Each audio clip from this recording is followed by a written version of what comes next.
Welcome to On the Line. I'm Christine Williams, coming out for discussion on our Viewpoints Hour. What happened to anti-Americanism since Obama's election? Why was the reenactment of the battle at the Plains of Abraham canceled? Political correctness or genuine security concerns? And do you support auto industry bailouts? Stay tuned.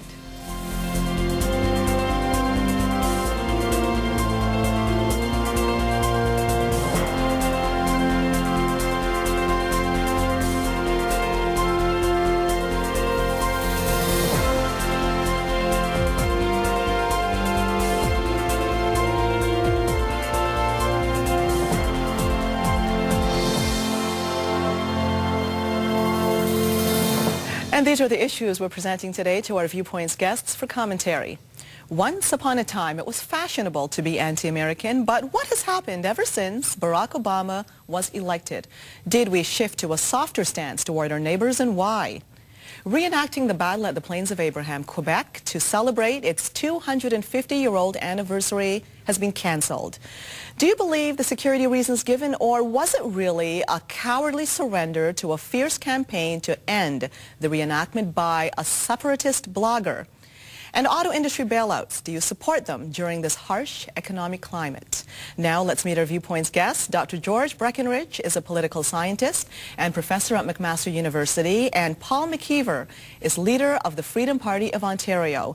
And you, the viewer, you are our third guest. Feel free to call in at any time with any of your comments about any one of the subject matters we're addressing today, which takes us to our first item. Take a look at it up on your screen.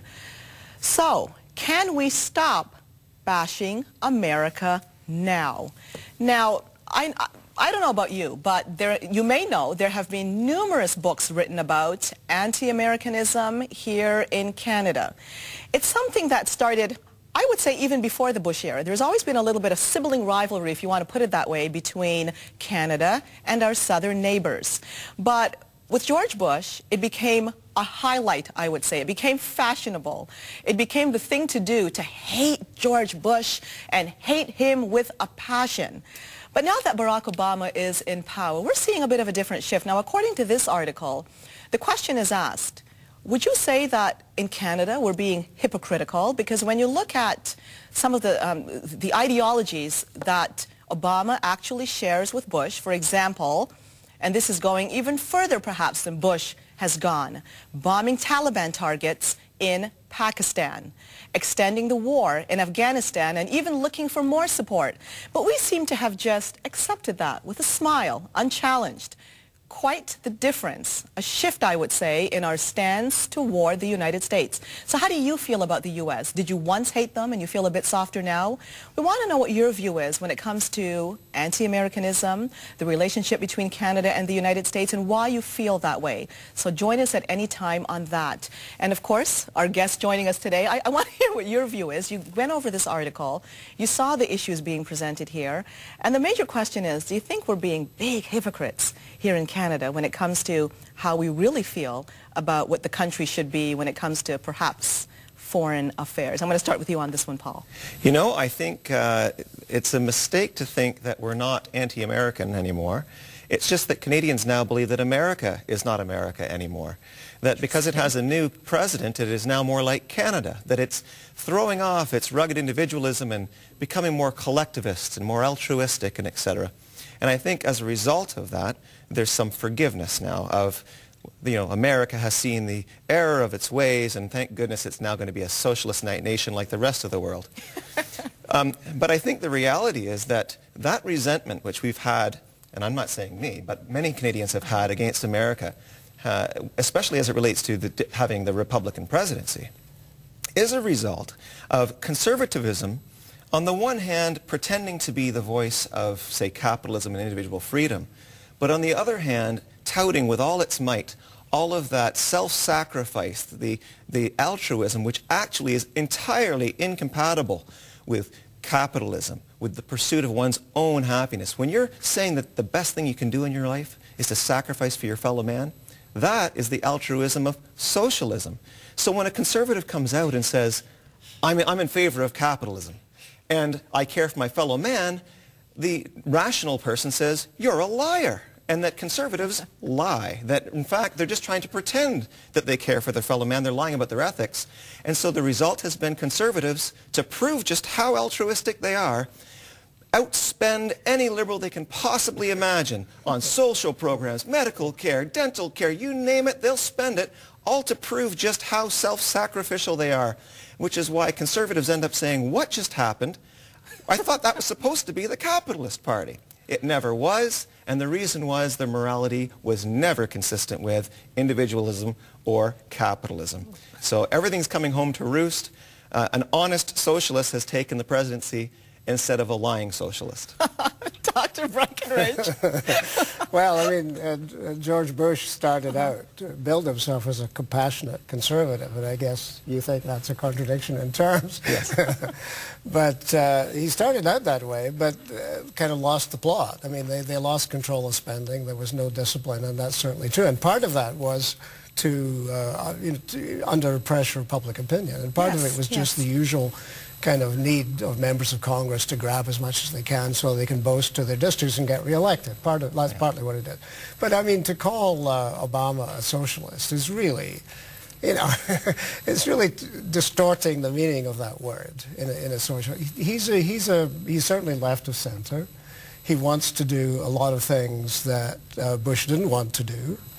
Like extending health insurance for people who don't have it and that sort of thing, and doing something about climate change. That doesn't make him a socialist as far as I'm concerned. I mean, you know, in European terms, he wouldn't be recognizable as a socialist at all. But he certainly wants to do a number of progressive things.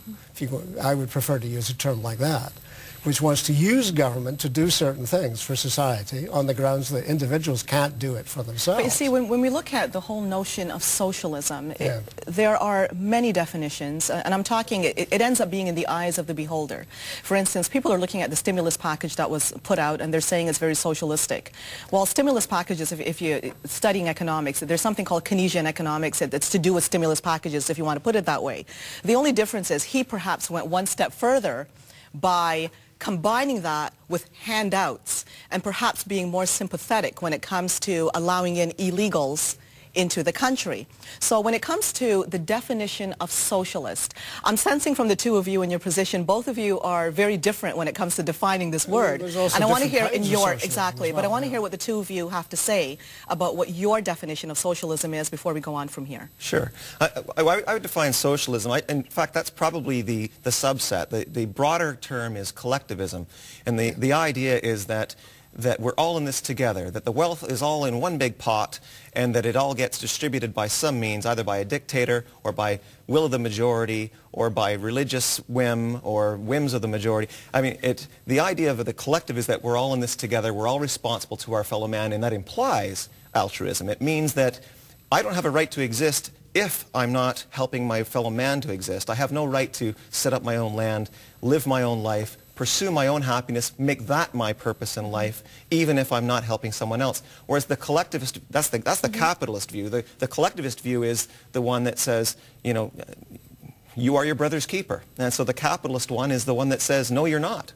It's the common law view, as opposed to, say, the civil law view, the Roman law view, which is that really we're all in this together. Well, but that notion that we're all in this together and we all have some responsibility for one another, you could call it a Christian view.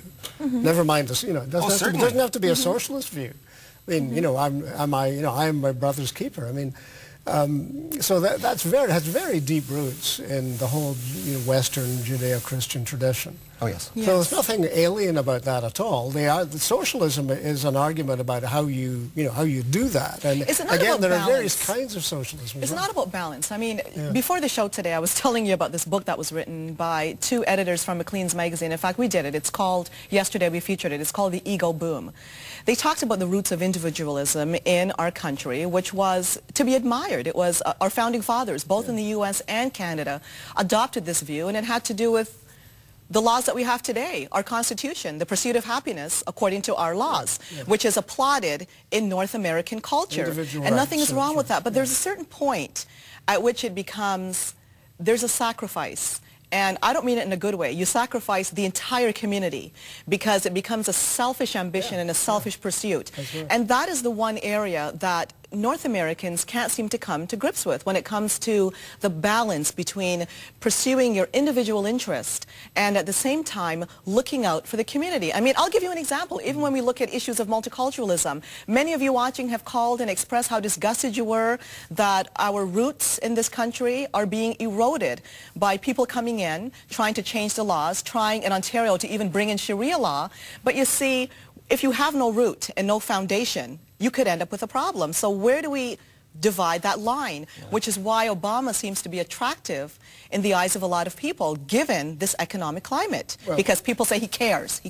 Well, America, there's no doubt America has a very strong streak of individualism, more so than most countries, more so than Europe, and more so than here. We have more of a collectivist, if you want to use that tradition. And of course, that also, if you go back to the philosophical roots, that's also the conservative, small c conservative tradition. It's essentially a collective. The individual finds his or her place within the collective, and he has certain duties towards the collective and to one another. So you have all of these traditions, which are, and the problem in America, I think, and of course it's infected us as well, and it's infected other countries as well, is that individualism has been pushed to the point where the whole thing, sort of falls over and collapses. I disagree entirely. Well, see, the trouble is there are so many things that individuals alone cannot do in society. Paul, I'm going to have to ask you to hold your thought because we have to go for a break. But before we do so, I'm going to go to Andy on line 4. Hi, Andy. You're on the line. Yeah, hi, Christine and guests. Anyways, all I have to say is, vis-a-vis the Canadian anti-American sentimentality, I think the rubber will hit the road, to be succinct, when Barack's economic policies are intermeshed, with our own prime ministers vis-a-vis American long-term isolation, protectionism, tariffs. Remember how long the softwood lumber war went on? 8 years, and we still never got the money, that was deserved to us. Look at NAFTA, look at WTO, I rest my case. Okay, thanks for calling in, Andy. I think it's fair to say we're still in the honeymoon stage when it comes, or at least the U.S. is, when it comes to how Barack Obama's policies will translate. And I know you have some things to say there, Paul, about Barack Obama and where you say this is going. So we want to hear your views as well, so don't hesitate to call in. We're going to go for a break. We'll return after this. Don't go away.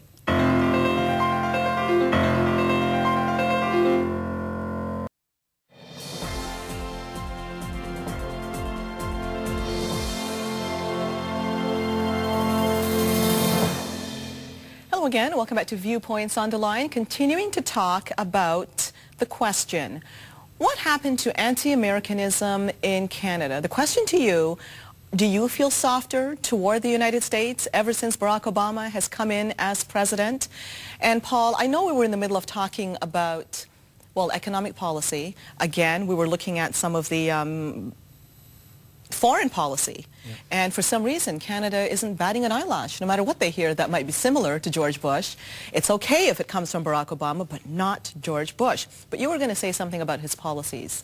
What was that? With respect to that point, I think once a conservative appears to be trying to sell capitalism, but at the same time claim he's an altruist, people, as I say, think he's a liar. Well, at that point, it doesn't matter what he's selling, whether it's good or bad, there must be a hidden motive. Yeah, there's a hidden agenda, and he's not to be trusted. And when an honest socialist comes out and says, yes, I'm actually for spending your money on your fellow man, and I'm for the socialist, the welfare state and everything else, well, at least I know he's telling the truth, because who else would say something like that? And so when he says, let's do all these things that Bush said he would do, he must be doing it for good reasons because he doesn't lie about his reasons. Bush invaded Iraq and he only did it for the oil because there was no evidence. But if Obama's invading Iraq, well, we're going to know that it's only for good and just and honest reasons because socialists like him don't lie. So that's what I think is ultimately going on there. But you were talking about tradition. Trust factor. There's a trust factor. Credibility is on the line, and the conservatives have blown their credibility. Yeah, that's true. And so, but with respect to tradition, I mean the three things that the conservatives have always founded their advocacy of, to the extent that they even advocate capitalism anymore, they've always advocated on completely wrong bases. You could ask, what's happened to anti-Americanism in the United States? What's happened to anti-Americanism in the United States is that Americanism has disappeared. And all of the underlying morality, that you are, you have to care for your brother, that has remained. And so the political system has changed. Americanism is, in my view, just the politics. It never was the case that America had a sound ethical basis for its politics. And the ethics is what won the day. The ethics of you are your brother's keeper has won the day. Politics is the result of that. And they've moved, therefore, from individualism, which is not sustainable when you're your brother's keeper, to something more collectivistic. Yes. So it's not so much that anti-Americanism has died. They're still anti-American. It's just that nobody's practicing Americanism anymore. Okay, Dr. Breckenridge, you're shaking your head there for a reason. I mean, the United States has two traditions, really, which have always intermingled. It has a strong individualistic tradition, individual rights and that sort of thing. But it also has a strong religious tradition. I mean, it was originally, if you go back to the Puritans, and these people are religious foundation. Judeo-Christian roots. Yeah, so it's these, and that is by definition, by your kind of definition, has clearly a collective response. There's a sense of collective responsibility. So it's a mixed system you're looking at here. That's right. So the two traditions have always lived side by side. Mostly they have cooperated and reinforced one another. Maybe that's what you're complaining about, but that's the real American tradition. That's the authentic American tradition. Now, the tradition which developed towards about 100 years ago or so in the real high capitalist era in America, became this kind of laissez-faire tradition. Governments stay out of things, and it's all individualism. But periodically that has not worked. I mean, the Great Depression, you get a return to the sense of government has to act on behalf of the community, has to do things that individuals can't do for themselves, has to provide some kind of safety net, this sort of thing.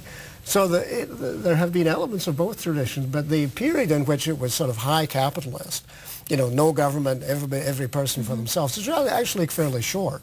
In American history. Yeah, it's not really the American tradition. It's just But there seems to be a tug of war going on now, and many people have called it a war of cultures, the culture war. Some people declared it dead when Barack Obama came into power, but I want to hear what the two of you think about that. But first, let's go to Monica on line 4 from Alberta. Hello, Monica. You're on the line. Go ahead, Monica. Hi. Hi. I'm just calling in regards to, I was watching a show on TV last week, and a homeowner only had a $101,000 mortgage on their home, and their bank payment was $2,000 a month. To me, that's just unbelievable. As a homeowner in Canada, we have a lot higher mortgage than that, and we don't even pay close to that. Also, in Canada here, you put your bank card into a bank machine, and in the United States, and they charge you $1.75 to $2.75 just to take money out of a banking machine. They make so much interest on mortgages, it's not even funny. How is it possible that a bank can even go out of business or need protectionism or need money from the government to bail them out? And people are losing their homes for no reason in the States because banks are so greedy. And the people that own the banks are taking so much money from people and putting it into their own pockets that people are losing their homes for absolutely no reason. I want to thank you for calling in. Now, I don't know what the two of you might have taken out of that, and I want you to comment if something comes to mind.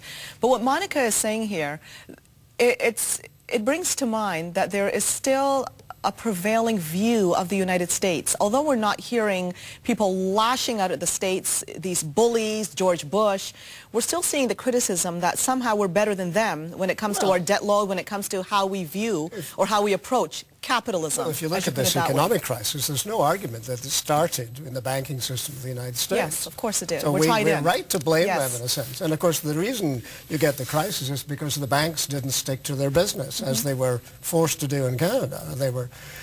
They started gambling, in the sense of borrowing huge amounts of money and then spending them on these very dubious products that nobody really understood. Would you say that people in the States are greedier than us? Would you say that they're greedier than Canadians, people in the U.S., or is it just a different economic system over there? Well, part of the individualistic tradition is that it tends to go too far.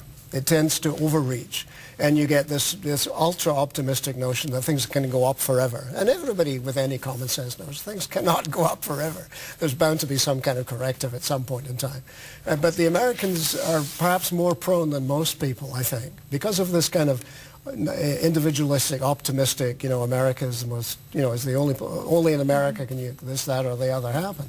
It tends to lead to this kind of boom and bust mentality. And a number of times through the history, Canadians traditionally have been much more cautious, about where they put their money and what they do with their money, and the banks have behaved a lot better than the American banks have done. Paul, I want to hear what you have to say about this, because you're a self-professed capitalist, right? Yes. Okay, Yes. Okay, let's hear what you have to say here. Two things. The current banking crisis is the result of expansion of the money supply and contraction of the money supply. And you cannot have a stable economy so long as you're expanding and contracting the money supply. There ought to be a 100% reserve on all money that's loaned out, so that for every dollar that's being borrowed, there's actually a dollar sitting in the bank. But that's the technical reason, and it'd probably beyond the scope of our discussion. As long as we have fractional reserve banking, we're going to have these booms and busts. Yeah. But apart from that, it's one thing to say individualism. That talks about, egoism, perhaps. I'm looking with the center, the focus is on me. But just because you think the focus is on you doesn't mean it really is. There's a difference between hedonism, in other words, do it because it feels right or because you want to, and actually rationally pursuing what's good for your life and good for your happiness. Rational egoism is never, self-defeating. It never fails because it's rational. It's connected with the facts of reality.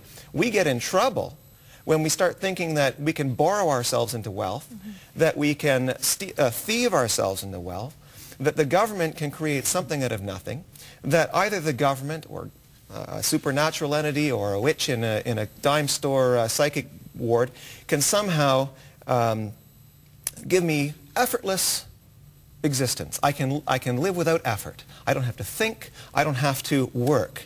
Conservativism is a perfect example of trying to support individualism and capitalism by anything other than reason. What are the three ways they do it? One, God said capitalism was good. Two, it's old, it's traditional, we've always done it, therefore it's good. Three, you know what? Man is so evil that if we were to put a human being in charge, a dictator, we would all be enslaved. But if we were all moral and good, then we'd love, so in other words, if we were all moral, then the ideal form of government would be dictatorship. None of these arguments work. The first one says that the left is right because, you're saying that the left has reason to themselves, we have faith. The second one says we have tradition, they have the future, they have what's progressive and moving forward. The third says man is a horrible beast, whereas the left is saying, no, he's not. I mean, how can you say, by saying we don't think reason's useful, we think that only the past is any good, the old, the rotten, the stagnant is any good, and we think that man is an immoral beast, and therefore we deserve capitalism? You might as well be writing the death warrant for capitalism and individualism. And that's exactly what the conservatives have done. I think that what needs to happen is not a flip to collectivism, not a return to tradition, but rather, whether you're left or right, an acknowledgement of the facts of reality, and that there are some things that the facts of reality do not permit. You can't get something from nothing. And that the only way you can figure out what you can and cannot do is by being rational at all times. Don't guess, don't presume, have the evidence, and act only on the evidence, assume everything else is false, and don't govern any other way.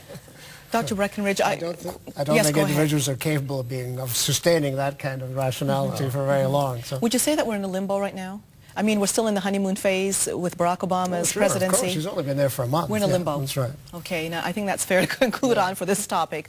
We're going to go for a break now. When we come back, the battle over the plains of Abraham, well, it was going to be reenacted. In fact, it was touted as being the event to behold for Quebec City. But something different happened. It's no more. Why? Well, on one hand, we're being told it's because of security reasons, because separatists, and I'm talking radical separatists, have threatened to disrupt the event. But on the other hand, did we give way to political correctness? I'll tell you more after the break. Stay tuned.